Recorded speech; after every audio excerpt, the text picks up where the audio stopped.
ಪಹಲ್ಗಾಮ್ ನರಮೇಧದ ನಂತರ ಇಡೀ ದೇಶದಲ್ಲಿ ಸೂತಕದ ಛಾಯೆ. ನಿನ್ನೆ ತಾನೇ ರಾಜ್ಯದ ಇಬ್ಬರಿಗೆ ಭಾವಪೂರ್ಣ ಒಂದು ವಿದಾಯವನ್ನ ಹೇಳಿದ್ದೀವಿ. ಆ ಕಣ್ಣೀರಲ್ಲೇ ಇಡೀ ರಾಜ್ಯ ಇನ್ನೂ ಕೂಡ ಇದೆ. ಹೀಗಿರುವಾಗ ಏನಾಯ್ತು ಪಹಲ್ಗಾಮ್ನಲ್ಲಿ? ಇದನ್ನ ಹತ್ರ ಕಂಡಂತವರು, ಬಹಳ ಹತ್ರದಿಂದ ನೋಡಿದಂಥವ್ರು ಏನು ಹೇಳ್ತಾರೆ? 174 ಜನರನ್ನ ರಾಜ್ಯ ಸರ್ಕಾರ ವಿಶೇಷ ವಿಮಾನದ ವ್ಯವಸ್ಥೆಯನ್ನು ಕಲ್ಪಿಸೋದರ ಮುಖಾಂತರ ಸಚಿವ ಸಂತೋಷ್ ಲಾಡ್ ಅವರು ಕೂಡ ಹೋಗಿ ಖುದ್ದಾಗಿ ಎಲ್ಲರನ್ನೂ ಕರೆದುಕೊಂಡು ಬರುವಂತಹ ಕೆಲಸವನ್ನ ಮಾಡಿದ್ರು. ಹೇಗಿತ್ತು ಆ ಪರಿಸ್ಥಿತಿ? ಹೇಗೆ ಹ್ಯಾಂಡಲ್ ಮಾಡಿದ್ರು? ಇದೆಲ್ಲದ್ರ ಬಗ್ಗೆ ಮುಂದಿನ 1 ಗಂಟೆಗಳ ಕಾಲ ಸವಿವರವಾಗಿ ನಿಮ್ಮ ಮುಂದೆ ಚರ್ಚೆಯನ್ನು ಇಡ್ತಾ ಹೋಗ್ತೀವಿ, ಮಾತನಾಡಿಸ್ತಾ ಹೋಗ್ತೀನಿ ಅಂತ ಹೇಳ್ತಾ ಕೆಲವೊಬ್ಬರನ್ನ ನಾವು ನಮ್ಮ ಸ್ಟುಡಿಯೋ ಕರೆಸುವಂತಹ ಕೆಲಸ ಮಾಡಿದ್ವಿ. ಮಾತನಾಡಿಸ್ತೀನಿ ನಾನು. ಮೊದಲಿಗೆ ರಮೇಶ್ ಅಂತ ಬೆಂಗಳೂರಿನ ವಾಸಿ, ವೆಲ್ಕಮ್ ಮಾಡ್ಕೊಳ್ಳೋಣ. ಸರ್ ನಮಸ್ತೆ, ಕಾರ್ಯಕ್ರಮಕ್ಕೆ ಸ್ವಾಗತ. ಏನು 174 ಜನ ಕನ್ನಡಿಗರನ್ನೂ ಕೂಡ ಬಹಳ ಸುರಕ್ಷಿತವಾಗಿ ರಾಜ್ಯಕ್ಕೆ ವಾಪಸ್ ತರುವಲ್ಲಿ ರಾಜ್ಯ ಸರ್ಕಾರ ಜೊತೆಗೆ ಸಚಿವ ಸಂತೋಷ್ ಲಾಡ್ ಮತ್ತು ಅವರ ಆಪ್ತರೆಲ್ಲರೂ ಕೂಡ ಪಣ ತೊಟ್ಟಿದ್ರು. ಅದರಲ್ಲಿ ಅವರ ಆಪ್ತರಾದ ಅಲಿ ನಮ್ಮ ಜೊತೆ ಇದ್ದಾರೆ, ಅವ್ರನ್ನ ವೆಲ್ಕಮ್ ಮಾಡ್ಕೊಳ್ಳೋಣ. ಸರ್ ನಮಸ್ತೆ, ಕಾರ್ಯಕ್ರಮಕ್ಕೆ ಸ್ವಾಗತ. And thank you so much ಇಡೀ ರಾಜ್ಯದ ಕಡೆಯಿಂದ ನಿಮಗೆ. ಮೊದಲನೇದಾಗಿ ನಾನು ರಮೇಶ್ ಅವ್ರನ್ನ ಕೇಳ್ತೀನಿ, ಹೇಗನ್ನಿಸ್ತು ಸುದ್ದಿ ನಿಮ್ಮ ಕಿವಿಗೆ ಬಿದ್ದ ತಕ್ಷಣ ಅಲ್ಲಿದ್ದಾಗ? It was a big shock. ಆಚೆ ಮಾತಾಡ್ಲಿಕ್ಕೂ ಒಂಥರ ಹೆದರಿಕೆ ಆಗೋ ಥರ ಇತ್ತು. ನಾವು ಊಟ ಮಾಡ್ತಾ ಇದ್ವಿ ಅವಾಗ. ಊಟ ಮಾಡಿ ಜಸ್ಟ್ ಆಚೆ ಬಂದ್ವಿ. ಅವಾಗ ನನ್ನ ತಂಗಿ ಮಗ ಹೇಳ್ದ, ಈ ಥರ ಆಗಿದೆಯಂತೆ, ಅಟ್ಯಾಕ್ ಆಗಿದೆ, ಅಲ್ಲಿ ಟೆರರಿಸ್ಟ್ ಅಟ್ಯಾಕು, ಸುಮಾರು ಜನ ಸತ್ತಿದ್ದಾರೆ ಅಂತ ಬರ್ತಾ ಇದೆ ನ್ಯೂಸು ಅಂತ. ನಮಗೆ ಮುಂದೆ ಏನು ಮಾಡಬೇಕು ಅಂತ ಗೊತ್ತಲ್ಲ. ನಾವು ಪ್ರೀವಿಯಸ್ ಟೈಮ್ ಮಾತ್ರ ಹೋಗಿದ್ದು, ನಾವು ಸೋಮವಾರ ಅಲ್ಲಿ ಹೋಗಿದ್ದು. ಮಂಗಳವಾರ ಶ್ರೀನಗರ ಮುಗಿಸ್ಕೊಂಡು ಬುಧವಾರ ಪಹಲ್ಗಾಮ್ಗೆ ಹೋಗೋದಿತ್ತು ನಮಗೆ. ಸೊ ಏನು ಮಾಡೋದು ಅಂತ ಯಾರಿಗೂ ತೋರಿಸ್ಲಿಲ್ಲ. ಸೀದಾ ಅಲ್ಲಿಂದ ಎಲ್ಲೂ ಹೋಗ್ದೇ ವಾಪಸ್ ನಮ್ಮ ರೂಮ್ಗೆ ಹೋಗಿ ಸೇರಿಕೊಂಡ್ವಿ. ಆಮೇಲೆ ಒಂದೊಂದೇ ನ್ಯೂಸ್ಗಳು ಅಲ್ಲಿ ನಮಗೇನು ನ್ಯೂಸ್ ಸಿಗ್ತಾ ಇರಲಿಲ್ಲ ಜಾಸ್ತಿ. ಯಾಕಂದರೆ ನಾವು ಇದ್ದಿದ್ದು ಮುಘಲ್ ಆಜಮ್ ಅಂತ ಒಂದು ಇದರಲ್ಲಿದ್ವಿ, ಹೌಸ್ ಬೋಟಲ್ಲಿ. ಅಲ್ಲಿ ಟಿ ವಿ ಇರೋಲ್ಲ ಹೌಸ್ ಬೋಟಲ್ಲಿ. ಇಂಟರ್ನೆಟ್ಟೂ ಭಾಳ ವೀಕು, ನಮ್ಮದೂ ಸರಿ ಕೆಲಸ ಮಾಡ್ತಾ ಇರಲಿಲ್ಲ. ಇನ್ನು BSNL ತೊಗೊಂಡೋಗಿದ್ರು there was issues in getting internet. So ಹಾಗಾಗ್ಬಿಟ್ಟು ಇಲ್ಲಿಂದ ಎಲ್ಲ ಫೋನ್ ಮಾಡೋಕ್ಕೆ ಶುರು ಮಾಡಿದ್ರು. ಬರೀ ಅವ್ರು ಫೋನ್ಗಳು ರಿಸೀವ್ ಮಾಡೋದೇ ಆಗೋಗಿತ್ತು. ಎಲ್ಲರಿಗೂ ಟೆನ್ಷನ್ನು, ಎಲ್ಲೂ ಹೋಗ್ಬಿಡಿ, ಆಚೆ ಎಲ್ಲೇ ಇದ್ಬಿಡಿ, ಸೀದಾ ಬಂದುಬಿಡಿ ವಾಪಸ್ಸು ಅಂತ. ಸೊ ಹಾಗಾಗ್ಬಿಟ್ಟು it was a big shock. ಅಲ್ಲಿದ್ದವ್ರು ಭಾಳ ಚೆನ್ನಾಗಿ ನೋಡಿಕೊಂಡ್ರು. ಜಾವೇದ್ ಅಂತ ನಮ್ಮ ಹೌಸ್ ಬೋಟ್ ಓನರು, ನೀವೇನು ಯೋಚನೆ ಮಾಡಬೇಡಿ, ಇದು ಎಷ್ಟು ದಿನ ನಡೀತು ನಡೀಲಿ, ನಮಗೂ ನಿಮಗೆ ಬೇಜಾರಾಗಿದೆ, ರಾತ್ರಿ ಪೂರ್ತಿ ನಾವು ನಿದ್ದೆ ಮಾಡಿಲ್ಲ, ಮತ್ತು ಬೆಳಿಗ್ಗೆ ಬಂದು ನಮಗೆ ನೀವು ಇಲ್ಲೇ ಇರ್ಬೋದು, ಎಷ್ಟು ದಿನ ಬೇಕೇ ಇರಲಿ, ನಮಗೇನು ತೊಂದರೆ ಇಲ್ಲ ಅಂತ ಮಾತಾಡಿದ್ರು. ತುಂಬ ಚೆನ್ನಾಗಿ ನೋಡ್ಕೊತಾರೆ. ಅಲ್ಲಿಯವರೇ ಅದನ್ನೇ ಹೇಳಿದ್ರು, ರಾಜ್ಯ ಸರ್ಕಾರ ತನ್ನ ಕೆಲಸವನ್ನು ಬಹಳ ಅದ್ಭುತವಾಗಿ ನಿರ್ವಹಿಸಿದೆ. ಸಂತೋಷ್ ಲಾಡ್ ಅವರೇ ಖುದ್ದಾಗಿ ಹೋಗಿದ್ರು, ಅವ್ರ ಜೊತೆಗೆ ನೀವೆಲ್ಲರೂ ಕೂಡ ಸಪೋರ್ಟಾಗಿ ನಿಂತಿದ್ರಿ. ಬಟ್ ಹೇಗೆ ಹ್ಯಾಂಡಲ್ ಮಾಡಿದ್ರಿ ಆ ಟೈಮ್ನ ಅಂತ?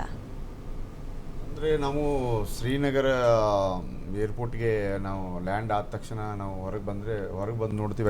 ಅಲ್ಲಿ ಶ್ರೀನಗರ ಏರ್ಪೋರ್ಟಲ್ಲೇ ಅಷ್ಟು ಒಂಥರ ನಿರವ ಮೌನ ಟೈಪು ಇತ್ತು. ಆಮೇಲೆ ನಮಗೆ ಸಚಿವರು ಫಸ್ಟ್ ಇಳಿದ ತಕ್ಷಣ ಅವರು ಯಾವುದೇ ಮೊಕ್ಕನೂ ತೊಳಿಲಿಲ್ಲ, ಬ್ರಷು ಮಾಡಿಲ್ಲ. ಹಾಗೆ ನಮ್ಗೆ ಇನ್ಸ್ಟ್ರಕ್ಷನ್ ಕೊಟ್ಬಿಟ್ರು, ಇಲ್ಲ ನೀವು ನಮ್ದು ಯಾವುದು ವೆಹಿಕಲ್ ಇದೆ, ಏನು ಬಂದಿದೆ ಅಂತೇಳಿ. ನಮ್ಗೆ ಇನ್ನೂ ವೆಹಿಕಲ್ ಬರೋದು ಸ್ವಲ್ಪ ಲೇಟ್ ಆಯಿತು. ನಾವು ಸ್ವಲ್ಪ ಕಾಯ್ದೀವಿ. ಅಲ್ಲಿಂದ ನೇರವಾಗಿ ನಮ್ಮದು ವೆಹಿಕಲ್ ಬಂದ ತಕ್ಷಣ ನೇರವಾಗಿ ನಾವು ಆಸ್ಪತ್ರೆಗೆ ತೆರಳಿದ್ದೀವಿ. ಅಲ್ಲಿ ಏನು ಈ ಎಲ್ಲ 27 ಮೃತದೇಹಗಳನ್ನು ಅಲ್ಲಿ ಪೋಸ್ಟ್ಮಾರ್ಟಮ್ ಮಾಡಿ ಅಲ್ಲೊಂದು ಪೆಟ್ಟಿಗೆಯಲ್ಲಿ ಇಟ್ಟಿದ್ರು. ಸಚಿವರಲ್ಲಿ ಎಂಟ್ರಿ ಆದರು ಅಂತ ಖುದ್ದು ಇವರೇ ನಮ್ಮ ಕರ್ನಾಟಕದ ಯಾರಿದ್ದಾರೆ ಅಂತೇಳಿ ಇವರೇ ಪೂರ ಅದನ್ನು ಪರಿಶೀಲನೆ ಮಾಡಿ ಅದರಲ್ಲಿ ನಂಬರ್ ಬರೆದಿದ್ರು ಆ ಬಾಕ್ಸ್ ಮೇಲೆ. ಬಾಕ್ಸ್ ಮೇಲೆ ನಂಬರ್ ಬರೆದಿರಲ್ಲ, ಆ ಪ್ರತಿಯೊಬ್ಬರಿಗೂ ಇವರೇ ಕಾಲ್ ಮಾಡಿದರು. ಕಾಲ್ ಮಾಡಿ ಚೆಕ್ ಮಾಡಿದ್ಮೇಲೆ ಮತ್ತೆ ನಾವು ಹೋಗಿ ಒಂದು ಅರ್ಧ ಗಂಟೆ ಆದಮೇಲೆ ಮನೆಯವರು ಬಂದರು. ದಟ್ ಮಂಜುನಾಥ್, ಪಲ್ಲವಿ ಆಯ್ತು, ಮತ್ತು ಇನ್ನೊಬ್ನು ಹುಡುಗ ರಾವ್ ಅಂತಿದ್ದು, ಅವ್ರಿಗೆ ಒಬ್ಬ ನಾಗೇಂದ್ರ ಅಂತೇಳಿ ಅವ್ರಿಗೆಲ್ಲ ಗೆಳೆಯರು ಬಂದಿದ್ರು. ಅವರೆಲ್ಲ ಅವನು ಹುಡುಗ ಭಾಳ ಹತ್ತಿರದಿಂದ, ಅವಳು ಹತ್ತು ಮತ್ತು ಪಲ್ಲವಿ ಅವರೆಲ್ಲ ಹತ್ತಿರದಿಂದ ಅದು ನೇಟದಲ್ಲಿ ನೋಡಿದವರು. ಅಂದರೆ ಜಸ್ಟ್ 10 ಮೀಟ್ರಲ್ಲಿ ಇದ್ದವರೆಲ್ಲ ಇದ್ರು. ನಂತರ ಸಚಿವರು ಕಂಪ್ಲೀಟ್ ಅದರದ್ದು ಅವ್ರದ್ದು ಟೆಕ್ನಿಕಲ್ ಪೋಸ್ಟ್ಮಾರ್ಟಮ್ ಆದಮೇಲೆ ಅವ್ರಿಗೆ ಅವರ ಪಾರ್ಥಿವ ಶರೀರವನ್ನು ಒಪ್ಪಿಸುವವರೆಗೆ ಕಂಪ್ಲೀಟಲ್ಲಿ ನಿಂತು ಅಲ್ಲಿಂದ ಅವ್ರಿಗೆಲ್ಲ ಸ್ವಾಂತನ ಹೇಳಿ ನಾವು ಅವ್ರ ಇದಕ್ಕೆ ಏನದು ಒಂದು ಇದರ ಗ್ರೌಂಡಲ್ಲಿ ಅವ್ರಿಗೆ ಅಂತಿಮ ನಮನ ಸಲ್ಲಿಸುವಂಥ ಒಂದು ಕಾರ್ಯಕ್ರಮ ಇತ್ತು. ಅದು ಮುಗಿದ ಮೇಲೆ ನಾವು ಅಲ್ಲಿಂದ ಏನು ಮಾಡಿ ಸುಮಾರು ಕಾಲ್ಸ್ ಎಲ್ಲ ಬರತ್ತಿದ್ದು ನಮಗೆ. ನಾವು ಸಂತೋಷ್ ಲಾಡ್ ಅವರು ಈ ಇದಕ್ಕೆ ಕಾರ್ಯಾಚರಣೆಗೆ ಬಂದಿದ್ದಾರೆ, ರಕ್ಷಣೆಗೆ ಬಂದಿದ್ದಾರೆ ಅಂತೇಳಿ ಸುದ್ದಿ ಎಲ್ಲ ಟಿವಿ ಎಲ್ಲ ನಮ್ಮ ಗ್ಯಾರಂಟಿ ನ್ಯೂಸ್ ಜೊತೆಗೆ ಮಾತಾಡಿದ್ರು ನಿನ್ನೆ ಮಾತಾಡಿದ್ರು. ಆಮೇಲೆ ನಂಬರ್ದು ಎಲ್ಲ ಇತ್ತು, ಅವ್ರಿಗೆ ಸುಮಾರು ಕಾಲ್ ಬರತ್ತಿತ್ತು, ನಾವು ಈ ಹೋಟೆಲಲ್ಲಿ ಇದ್ದೇವೆ, ಇಷ್ಟು ಜನ ಇದ್ದೇವೆ, ಈ ಹೋಟೆಲಲ್ಲಿ ಇಷ್ಟು ಜನ ಇದ್ದೇವೆ ಅಂತೇಳಿ. ನಾವು ಅದಕ್ಕೆ ಏನು ಮಾಡಿದ್ವಿ, ನಾವು ಮತ್ತೆ ನಮ್ಮ ಚೇತನ್ ಸರು SP ಚೇತನ್ ಆರ್ ಸರ್ ಅವ್ರು ಮೊದಲೇ ಅಲ್ಲಿ ಹೋಗ್ಬಿಟ್ಟಿದ್ರು. ನಾವೆಲ್ಲ ಒಟ್ಟಿಗೆ ಹೋದ್ವಿ. ಕಂಪ್ಲೀಟ್ ಅಲ್ಲಿ ಹೆಂಗಿತ್ತಂದ್ರೆ ಶ್ರೀನಗರದಲ್ಲಿ ಎಲ್ಲಿ ನೋಡ್ತೀವಿ ಬರೀ ಮಿಲಿಟ್ರಿ, ನಮಗೆ ಬುಲೆಟ್ ಪ್ರೂಫ್ ಕಾರ್ ಕೊಟ್ಟಿದ್ರು, ಆಮೇಲೆ ಮುಂದೆಲ್ಲ ಪ್ರೋಟೋಕಾಲು. ನಾವು ಪ್ರತಿ ಹೋಟೆಲ್ಗೆ ಹೋದಿವಿ. ಹೋದಾಗ ಅವಾಗ ಸಚಿವರು ಎಲ್ಲರನ್ನೂ ನೀವು ಎಲ್ಲಿದ್ದೀರಾ ಅಲ್ಲಿ ಫೋನ್ ಮಾಡಿ ಹೇಳ್ತಿದ್ರು, ನೀವು ಎಲ್ಲಿದ್ರೆ ನಾನು ಅದೇ ಹೋಟೆಲ್ಗೆ ಬರ್ತಿದ್ದೇನೆ ಅಂತೇಳಿ ಹೋಗಿ ಹೋಟೆಲಲ್ಲಿ ಅವ್ರ ಜೊತೆ ಮಾತಾಡಿ, ಅವ್ರ ಜೊತೆ ನಾವಿದ್ದೇನೆ, ರಾಜ್ಯ ಸರ್ಕಾರ ನಿಮ್ಮ ಜೊತೆ ಇದೆ, ನೀವು ಯಾವುದೂ ಪ್ಯಾನಿಕ್ ಆಗೋದು ಇರುತ್ತಿಲ್ಲ ಅಂತೇಳಿ.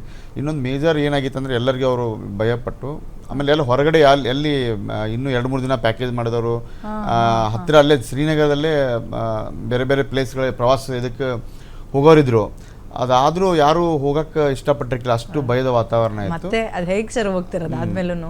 ಆಮೇಲೆ ಇನ್ನೊಂದು ಇವ್ರಿಗೆ ಎಷ್ಟೋ ಜನ ವಾಪಸ್ ಬರಬೇಕು, ಇಮಿಡಿಯೇಟ್ ಘಟನೆ ಆದ್ಮೇಲೆ ವಾಪಸ್ ಬರ್ಬೇಕಂತ ಅಂದವ್ರಿಗೆ ಫ್ಲೈಟ್ ರೇಟ್ ಎಲ್ಲ ತುಂಬಾ ಹೈಕ್ ಆಗಿಬಿಟ್ಟಿತ್ತು. ಆಮೇಲೆ ನಿಮಗೆ ಕನೆಕ್ಟೆಡ್ ಫ್ಲೈಟು ಇದಿರಲಿಲ್ಲ. ನೀವು ಬಂದರೆ ಮುಂಬೈಯಿಂದ ಬರಬೇಕು, ಡೆಲ್ಲಿಯಿಂದ ಬರಬೇಕು, ಡೈರೆಕ್ಟ್ ಬೆಂಗಳೂರು ಫ್ಲೈಟ್ ಇದಿರಲಿಲ್ಲ. ಆಮೇಲೆ ಕನೆಕ್ಟೆಡ್ ಫ್ಲೈಟು 11 ತಾಸು 12 ತಾಸು, ಮತ್ತು ಅಷ್ಟು ಬೇರು ಅಂತಂದರೆ ನೀವು 50,000 70,000 ಅವರಿಗೆ ರೇಟ್ ಹೋಗಿತ್ತು. ಅದಕ್ಕೆ ಸಚಿವರು ಇದು ಮಾಡಿದರು, ಇಲ್ಲ ನೀವು ಯಾವುದೇ ಹೆದರು ಜರುತ್ತಿಲ್ಲ, ನಾನು ನಿಮ್ಮನ್ನ ಸುರಕ್ಷಿತವಾಗಿ ಬೆಂಗಳೂರಿಗೆ ತರಿಸೋ ಜವಾಬ್ದಾರಿ ನಂದಿದು. ಮುಖ್ಯಮಂತ್ರಿಗಳು ನನ್ನ ಮೇಲೆ ಏನು ಜವಾಬ್ದಾರಿ ಕೊಟ್ಟಿದ್ದಾರೆ, ನಾನು ನಿಮ್ಮನ್ನೆಲ್ಲರನ್ನೂ ಸುರಕ್ಷತೆ ಕರ್ಕೊಂಡು ಹೋಗ್ತೇನೆ ಅಂತೇಳಿ ಅವ್ರಿಗೆಲ್ಲ ಎಲ್ಲೂ ನೀವು ಯಾವುದೋ ಭಯಪಡಬೇಡಿ, ನಿಮ್ಮದು ಇರ್ಲಿಕ್ಕೆ ಏನಾದ್ರು ಹೇಳಿ, ನಿಮ್ದು ಏನೋ ತೊಂದರೆ ಇದ್ದರೆ ನಮಗೆ ಕಾಲ್ ಮಾಡಿ ಅಂತೇಳಿ ಅಲ್ಲಿ ಇದನ್ನು ಕೊಟ್ಟು, ನಾವು ಹೇಳೋರಿಗೆ ನೀವು ಎಲ್ಲೂ ಇಲ್ಲಿಂದ ಹೋಗಬಾರ್ದು, ನೀವು ಇಲ್ಲೇ ಇರಬೇಕು ಅಂತೇಳಿ ಪ್ರತಿ ಹೋಟೆಲ್ಗೆ ನಾವೇನು ಹೋಗಿದ್ದೀವಿ ಅಲ್ಲೆಲ್ಲ ಅದೇ ರೀತಿ ನಾವು ಸಂಪೂರ್ಣ ಅವ್ರಿಗೆ ಇದನ್ನು ಮಾಡಿ ಜವಾಬ್ದಾರಿ ತಗೊಂಡ್ರಿ ಅಂತ. ಇನ್ನು ರಮೇಶ್ ಅವರೇ, ನೀವೇನು ಫ್ಯಾಮಿಲಿ ಹೋಗಿದ್ದ ಅಥವಾ ಫ್ರೆಂಡ್ಸ್ ಹೋಗಿದ್ದ? ಓಕೆ, ಎಷ್ಟು ಜನ ಹೋಗಿದ್ರಿ? ಯಾವತ್ತು ಹೋಗಿದ್ದು? ನಾವು ಸೋಮವಾರ ಬೆಳಿಗ್ಗೆ ಲ್ಯಾಂಡ್ ಆದ್ವಿ ಅಲ್ಲಿ ಮಧ್ಯಾಹ್ನ. ಓಕೆ, ಮಂಗಳವಾರ ಇನ್ಸಿಡೆಂಟ್ ಆಯ್ತು. ಓಕೆ, ಎಷ್ಟು ದಿನದ ಪ್ಲಾನ್? ನಾವು ಸಂಡೇ ಬರಬೇಕಿತ್ತು ವಾಪಸ್. ಓಕೆ, ಸೊ 1 ವೀಕ್ ಪ್ಲಾನ್ ಮಾಡಿದ್ರಿ. ಸಂಡೇ ಹೋಗಿದ್ರಿ, ಸಾರಿ ಮಂಡೇ ಹೋಗಿದ್ರಿ, ಟ್ಯೂಸ್ಡೇ ಇನ್ಸಿಡೆಂಟ್ ಆಗಿದೆ, ಬಟ್ ನೀವು ಸಂಡೇ ಬರಬೇಕಾಗಿತ್ತು. ನೀವು ಪಹಲ್ಗಾಮಿಗೆ ಯಾವಾಗ ಪ್ಲಾನ್ ಮಾಡಿದ್ರಿ? ಬುಧವಾರ, ನೆಕ್ಸ್ಟ್ ಡೇ. ಹೆಂಗ ಅನಿಸ್ತು ನಿಮ್ಗೆ? ಇದೊಂದ್ ರೀತಿ ಬೀಸದೊಣ್ಣೆಯಿಂದ ತಪ್ಪಿಸ್ಕೊಂಡ್ರೆ 1000 ವರ್ಷ ಆಯಸ್ಸು ಅಂತಾರಲ್ಲ, ಹಂಗೆ ಆ ಥರ ಒಂಥರ ಥ್ಯಾಂಕ್ ಗಾಡ್ ಅಂತ ಅನಿಸ್ತು. ಆದ್ರೂ ಹೋಗಿ ಏನು ನೋಡೋಕ್ಕಾಗಲ್ವಲ್ಲ, ನನ್ನ ಮೊಮ್ಮಗ ಜೊತೆ ಇಲ್ಲ, ಅವನಿಗೂ ಆಸೆಗಳಿರುತ್ತೆ, ಇವನು ನೋಡಿರಲಿಲ್ಲ. ಓಕೆ ಓಕೆ ಸರಿ, ಈಗ ಹೇಗೆ ಕಾಂಟ್ಯಾಕ್ಟ್ ಮಾಡಿದ್ರಿ ನೀವು? ಇಲ್ಲಿ ನನ್ನ ಸೊಸೆ ಕಾಂಟ್ಯಾಕ್ಟ್ ಮಾಡಿ ನಮಗೆಲ್ಲ ಇದು ಮಾಡ್ತಾ ಇದ್ಲು, ಗೈಡ್ ಮಾಡ್ತಾ ಇದ್ಲು. ಎಲ್ಲೂ ಹೋಗಬೇಡಿ, ನೀವು ಹೌಸ್ ಬೋಟಲ್ಲಿ ಇದ್ದೀರಾ, ಸಂಡೆ ತನಕ ಬೇಕಾದ್ರೆ ಅಲ್ಲೇ ಇದ್ಬಿಟ್ಟು ಬನ್ನಿ, ಇಲ್ಲ ಅಂದರೆ ಬೇರೆ ಏನಾದ್ರು ವ್ಯವಸ್ಥೆ ಮಾಡೋಣ, ಅದರ ವಾಪಸ್ ಬರೋಗಿ ಬಂದ್ಬಿಡಿ ಅಂತ. ಅಷ್ಟೇ, ಸರ್ಕಾರದಿಂದ ಈ ಥರ ವ್ಯವಸ್ಥೆ ಆಗಿದೆ ಅಂತ ಫೋನ್ ಮಾಡಿ. ಸ್ಟೇಟ್ ಗೌರ್ಮೆಂಟ್ ಅಂದರೆ ಈಗ ನಿಮ್ಮ ಹತ್ರ ಹಿಂಗೆ ಬರ್ತಾ ಇದ್ದಾರೆ ಹೆಲ್ಪಿಗೆ ಅನ್ನೋಕ್ಕಿಂತ ಮುಂಚೆ ನೀವು ಆಲ್ರೆಡಿ ಒಂದು ಪ್ಲಾನ್ ಮಾಡಿದ್ರಿ, ಅಂದ್ರೆ ಇಲ್ಲಿಗೆ ಬರ್ಲಿಕ್ಕೆ ಬೇರೆ ತರ ಪ್ಲಾನ್. ಏನ್ ಪ್ಲಾನ್ ಮಾಡ್ಕೊಂಡಿದ್ರಿ ಆಗ? ಇಲ್ಲ, ಅದೇನೋ ನಾವು ಪ್ಲಾನ್ ಮಾಡಿರಲಿಲ್ಲ. ಏನೋ ಆಗದ್ರೆ ಇಲ್ಲೇ ಸಂಡೆ ತನಕ ಇಲ್ಲೇ ಇದ್ಬಿಟ್ಟು ಹೋಗೋಣ ಅನ್ನೋ ಥರ ಐಡಿಯಾ ಇತ್ತು ನಮಗೆ, ಸ್ಟೇ ಅಲ್ಲೇ ಆಗೋದು ಅಂತ. Okay okay. ಆಮೇಲೆ ಯಾವಾಗ ಈ ಥರ ಸರ್ಕಾರದಿಂದ ವ್ಯವಸ್ಥೆ ಮಾಡಿದ್ದಾರೆ ಅಂತ ಗೊತ್ತಾಯ್ತು, ಸಿದ್ದರಾಮಯ್ಯನವರು ಅಲ್ಲಿ ಬಂದಿದ್ರು, ನಮ್ಮ ಚೀಫ್ ಮಿನಿಸ್ಟರ್ ಇದ್ರು, ಸಂತೋಷ್ ಲಾಡ್ ಅವರು ಇದ್ರು, ಅವ್ರ ಟೀಮ್ ಫುಲ್ ಇದ್ರು. ಹೌದು ಹೌದು. ಅವ್ರು ಆ ಥರ ಓಡಾಡಿರೋದೆಲ್ಲ ನೋಡಿದ್ರೆ ತುಂಬಾ ಅಪ್ರಿಷಿಯೇಟ್ ಮಾಡ್ಬೇಕು ಅದನ್ನು ಸ್ಟೇಟ್ ಗೌರ್ಮೆಂಟ್ಗೆ. S, okay. ಬೆಳಿಗ್ಗೆ ಆ ಚಳಿನಲ್ಲಿ ನಿಂತ್ಕೊಂಡು ಎಲ್ಲರ ಜೊತೆ, ಚಳಿ ಅನ್ನೋದಕ್ಕಿಂತ ಈಗ ಎಲ್ಲೆಲ್ಲೋ ಹರಿವಿರ್ತಾರೆ, ಅವ್ರನ್ನೆಲ್ಲರೂ ಒಟ್ಟುಗೂಡ್ಸೋದಿದೆಯಲ್ಲ, ಎಂತ ಚಾಲೆಂಜ್ ಅದು. ಏನ್ ಸರ್ ಅಲ್ಲಿ ಸರ್? ನಾವು ಇದೆಲ್ಲ ಈ ಎಲ್ಲ ಹೋಟೆಲ್ ವಿಸಿಟ್ ಆದಮೇಲೆ ಒಂದು ಸಂತೋಷ್ ಲಾಡ್ ಸರು ಒಂದು ನಿರ್ಧಾರಕ್ಕೆ ಬಂದರು. ನಾವು ಒಂದು ಕಡೆ ಕೂತು ನಾವೆಲ್ಲರ ಕಡೆ ಕಾಂಟ್ಯಾಕ್ಟ್ಸು ಎಲ್ಲ ನಂಬರು ಎಷ್ಟು ಜನ ಇದ್ದೀರಿ ಎಲ್ಲ ತೊಗೊಂಬಂದಿದ್ವಿ. ನಂತರ ಸಚಿವರನ್ನೇ ಖುದ್ದು ಪ್ರತಿಯೊಬ್ಬರಿಗೂ ಫೋನ್ ಮಾಡಿದರು, ನಿಮ್ಮದು ಯಾವಾಗ ಇವತ್ತು ಫ್ಲೈಟ್ ಇದೆಯಾ, ನಾಳೆ ಫ್ಲೈಟ್ ಇದೆಯಾ ಅಂತೇಳಿ. ಯಾರಿಗೆ ನೆಕ್ಸ್ಟ್ ಡೇ ಅಥವಾ ನೆಕ್ಸ್ಟ್ ಡೇ ಈವ್ನಿಂಗ್ ಇತ್ತು ಆ ಥರ ಫ್ಲೈಟ್ ಬುಕ್ ಮಾಡಿದರು, ಆ ಥರವ್ರಿಗೆ ನಾವು ರಿಸರ್ವ್ ಇಟ್ಟು, ಯಾರದ್ದು ಫ್ಲೈಟ್ ಆಗಿಲ್ಲ ಆಮೇಲೆ ಅಂಥವ್ರಿಗೆ ನಾವು ಫಸ್ಟ್ ಪ್ರಿಫರೆನ್ಸ್ ಕೊಟ್ಟು ಸಚಿವರು ಇದು ಮಾಡಿದರು. ನಂತರ 180 ಒಂದು ಪ್ರೈವೇಟ್ ಜಟ್ಟು ಅವರೇ ಖುದ್ದು ಹಣ ರಾತ್ರಿ ಭರಿಸಿ, ಅದು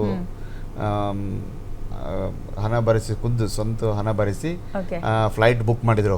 ಫ್ಲೈಟ್ ಬುಕ್ ಮಾಡಿದ್ಮೇಲೆ ಪ್ರತಿಯೊಬ್ಬರಿಗೂ ನಾವು ಆಧಾರ್ ಕಾರ್ಡ್ಗಳನ್ನು ಅವರು ತಗೊಂಡು ನಂತರ ಅಲ್ಲಿಂದ ನಾವು ಬೋರ್ಡಿಂಗ್ ಪಾಸ್ ಎಲ್ಲ ಇದು ಮಾಡಿ ಎಲ್ಲರಿಗೂ ಪ್ರತಿಯೊಬ್ಬರಿಗೂ ನಾವು 5:30ಗೆ ಬರಲಿಕ್ಕೆ ಸಚಿವರೇ ಒಟ್ಟು ಒಂದು 3-4 ತಾಸು ಅವರೇ ಪ್ರತಿಯೊಬ್ಬರಿಗೂ ಕುಂತು ಕಾಲ್ ಮಾಡಿ ಅವ್ರಿಗೆ ಮಾಹಿತಿ ಕೊಟ್ಟು ಇದು ಮಾಡಿದರು. ನಂತರ ನಾವು ಬೆಳಗ್ಗೆ 5:30ಗೆ ನಮ್ಮದು ಫ್ಲೈಟು 7:40 ಫ್ಲೈಟ್ ಇತ್ತು. 5:30ಗೆಲ್ಲ ಬರೋಕ್ಕೆ ಹೇಳಿದರು. ಆಮೇಲೆ ಶ್ರೀನಗರ ಏರ್ಪೋರ್ಟು ತುಂಬ ಹೈ ಅಲರ್ಟ್ ಏರ್ಪೋರ್ಟ್ ಇರೋದ್ರಿಂದ 1 ಕಿಲೋಮೀಟರ್ ಬಿಫೋರೇ ನಿಮಗೆ ಚೆಕಿಂಗ್ ಸ್ಟಾರ್ಟ್ ಆಗಿಬಿಡ್ತದೆ. ಏರ್ಪೋರ್ಟ್ಗಿಂತ ಬಿಫೋರ್ ನಿಮ್ದು ಲಗೇಜು ಇದೆಲ್ಲ ಜನ ಬರಲಿಕ್ಕೆ ಭಾಳ ಇದಿತ್ತು. ಅದಕ್ಕಾಗಿ ಸಚಿವರನ್ನೇ ಹೊರಗಡೆ ನಿಂತು ಎಲ್ಲರೂ ಲಾಸ್ಟ್ ಮಿನಿಟ್ ಮಟ್ಟ ಅವರೇ ನಿಂತು ಎಲ್ಲರನ್ನೂ ಒಳಗೆ ಕಳಿಸ್ತಾ ಇದ್ರು. ನಮಗೆ ನಾವು ಒಂದು ಟೀಮ್ ಅಲ್ಲಿ ಹೊರಗಡೆ ಇತ್ತು, ಒಂದು ಟೀಮ್ ನಾವೆಲ್ಲ ಒಳಗಡೆ ಇದ್ದೀವಿ. ಚೇತನ್ ಸರು ನಾವೆಲ್ಲ, ಇನ್ನೊಂದು ಟೀಮ್ ಮಯೂರ್ ಮತ್ತು ಸಂದೀಪ್ ಮತ್ತು ಸಂತೋಷ್ ಲಾಡ್ರ ಜೊತೆ ಕೋಆರ್ಡಿನೇಟ್ ಮಾಡ್ತಿದ್ರು. ನಾವು ಇಲ್ಲಿ ಸಪ್ರೇಟ್ ಒಂದು ಅದಕ್ಕಾಗಿ ಒಂದು ರಿಕ್ವೆಸ್ಟ್ ಮಾಡ್ಕೊಂಡು ಸಪ್ರೇಟ್ ಒಂದು ಕೌಂಟರ್ ಮಾಡಿವಿ. ಅಷ್ಟಾದರೂ ಆ ರಶ್ ಇತ್ತು ಒಳಗಡೆ ಹೋಗಲಿಕ್ಕೆ ತುಂಬ. ಅಷ್ಟು 5:30ಗೆ ಅಂದರೆ ಆಮೇಲೆ ತುಂಬ ಚಳಿನೂ ತುಂಬ ಇರ್ತದೆ ಅಷ್ಟು ಇದರಲ್ಲಿ. ಲಾಸ್ಟಿಗೆ ಮತ್ತೆ ಬೀದರಿಂದ 14 ಜನ ಬರಬೇಕಂತ 4 ಗಂಟೆಗೆ ಫೋನ್ ಬಂತು ಸಚಿವರಿಗೆ.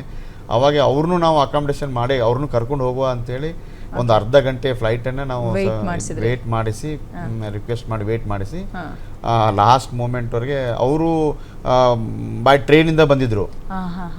ಬೀದರಿಂದ ಬೈ ಟ್ರೈನು ಮತ್ತು ಬೈ ರೋಡಿಂದ ಪ್ರವಾಸಿಗೆ ಬಂದಿದ್ರು.